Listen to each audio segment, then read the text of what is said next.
जब संजय और रमीज इन लोग का नाम लीजिए तो आपको घर घर से निकाल दिया जाएगा, आपको बदनाम किया जाएगा, आपको गाली दिलवाया जाएगा, आपके ऊपर चप्पल उठा करके मारा जाएगा। दीदी दीदी तेज प्रताप जी भी दीदी उनके साथ भी गलत हुआ दीदी। पनोरमा ग्रुप, जो सोचता है वो करता है। आपके अपने सपनों का आशियाना। नमस्कार, आप देख रहे हैं सिटी पोस्ट लाइव। मैं हूं सृष्टि राज।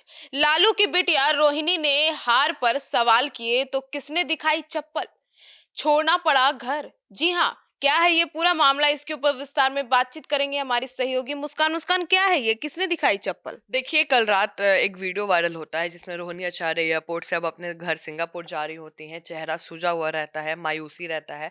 देखिए, ये बात सब हर महिला को पता है कि शादी के बाद जो घर है वो ससुराल ही अपना घर होता है, लेकिन मायका कभी छूटता नहीं है। मायका हमेशा कहीं ना कहीं कोई भी लड़की हो, सेकंड प्रायोरिटी लिस्ट में आ ही जाता है। और जब भाई की शादी होती है तो हम भाई का घर कहते हैं उसको, फिर माता पिता का घर नहीं कहलाता, क्योंकि भाई भाभी भैया भाभी अब उस घर को थोड़ा संभालते हैं तो उन्हीं का घर कहलाता है। लेकिन रोहिणी आचार्य का 2 बार हो गया है। पहले भी बोली कि हम भाई रिश्ता तोड़ रहे हैं, अनफॉलो कर ली थी, और फिर आज कल रात का एक वीडियो वायरल होता है जिसमें वो बोल रही हैं कि मेरा कोई परिवार नहीं है। कौन लालू परिवार? मैं नहीं जानती हूँ।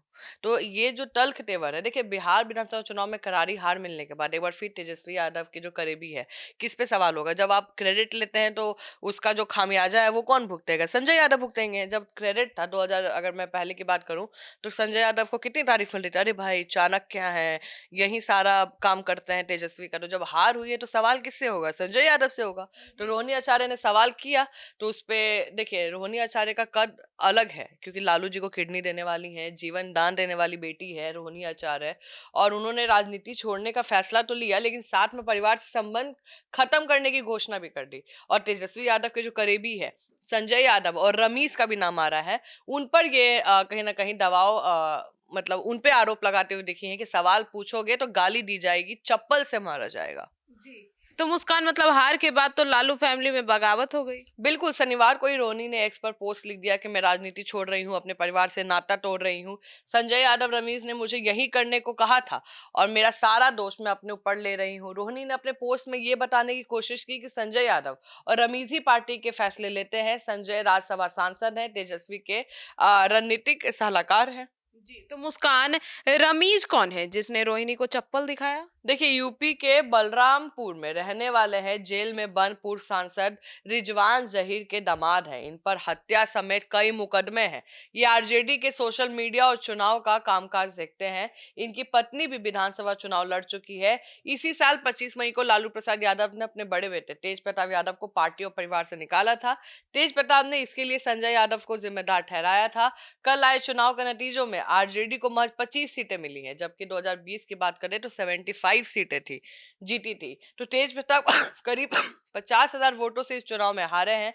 लंबी खींचतान के बाद तेजस्वी अपनी सीट बचा पाए हैं, राघोपुर वाला। जी, तो मुस्कान, मतलब नतीजों के बाद आरजेडी सांसद संजय यादव को लेकर लालू परिवार में टकराव बढ़ गया है। बिल्कुल, कल ओपनली हो चुका है। कल तेज प्रताप यादव ने भी लिखा है कि जय चंदो ने राजद को खोखला किया है। इससे पहले रोहिणी ने भी पार्टी में लेकर, परिवार को लेकर कहा था मीडिया में कि भाई संजय यादव बाहरी है, वो वहां क्या बैठे हैं, यही सारा डिसीजन लेते हैं। रोहिणी आचार्य ने फेसबुक पे भी बहुत बार पोस्ट किया है।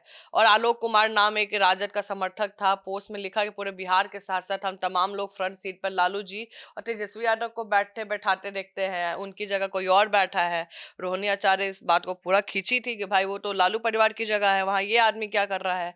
देखिए, जिसमें बिहार का बात करें तो कहीं ना कहीं रोहिणी आचार्य का कहना है कि जब हम सवाल करते हैं एज अ कार्यकर्ता आरजेडी के, नहीं हम बहन हैं, तो भाई आप चप्पल दिखा रहे हैं, गाली गलौज करवा रहे हैं। जब मीडिया ने पूछा कि किसने दिखाया, तो बात को बोली कि आप तेजस्वी से पूछिए किसने दिखाया है। तो देखिए, रोहिणी आचार्य बेटी हैं घर की और बाहरी आदमी चप्पल दिखा रहा है, गाली गलौज कर रहा है, ये सब इल्जाम लगा के गई है रोहिणी। जी, तो मुस्कान, संजय की बढ़ती ताकत से घर वाले नाराज हैं। देखिए, कहा जाता है कि लालू यादव ने तेजस्वी को ही फ्री हैंड दे दिया है। जब से तेजस्वी को पूरा पावर मिली है, उनके करीबी संजय जो यादव हैं, उनका प्रभाव बढ़ गया है।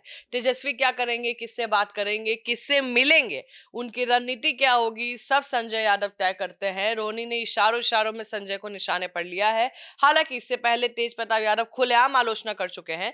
आजकल तेज प्रताप यादव जयचंद कहकर निशाना साधते हैं। कहा जाता है कि उनका इशारा संजय की तरफ ही है। तो मुस्कान, संजय यादव कौन है? तेजस्वी के इतने करीब कैसे हो गए कि अब पूरे परिवार के साथ बगावत करवा दी? इस पे हमने पूरा वीडियो भी बनाया है और आप पूछ रही तो फिर बता देती हूँ। संजय यादव हरियाणा के महेंद्रगढ़ के एक नगल सिरोही गांव के हैं। चुनावी हल्फनामे के मुताबिक संजय कंप्यूटर साइंस में पोस्ट ग्रेजुएट हैं और उनकी जो संपत्ति है 2.18 करोड़ की संपत्ति है।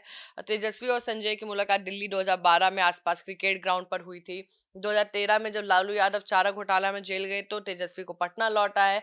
राजनीति सीखने लगे तब उन्होंने अपने दोस्त संजय को पटना बुला लिया। संजय ने मल्टीनेशनल आईटी कंपनी की नौकरी छोड़कर आ गए।